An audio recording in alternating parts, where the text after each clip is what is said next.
बागड्यांच्या रसासाठी लागणारं साहित्य बघूया. 4-5 लसणाच्या पाकळ्या, कोथिंबीर, 2 मिरच्या, 3-4 अद्रकचे तुकडे आणि 4-5 लसणाच्या पाकळ्या. याची पेस्ट बनवायची आहे. आणि एक घेतलेला आहे टॅमॅटो. इथे घेतलेल्या 2 पळ्या तेल, त्याच्यावर घातलेल्या आहे हिरवी पेस्ट आणि टॅमॅटो.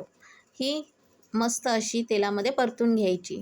सुके मसाल्यांमध्ये अर्धा चमचा हळद, 2 चमचे आगरी मसाला आणि अर्धा चमचा गरम मसाला, हे सगळं मिक्स करून घ्यायचं आहे. टॅमॅटो अगदी मऊसूत झाला पाहिजे.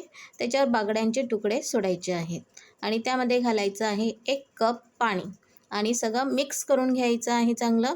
तुम्हाला जेवढा पाहिजे तेवढा रस्सा ठेवायचा आहे आणि चांगले 4-5 मिनटं उकळी आणायची आहे. 2 चमचे सुक्या खोबऱ्याचं वाटण, चवीप्रमाणे मीठ आणि 2 तुकडे कोकम हे घालून आपलं रस्सा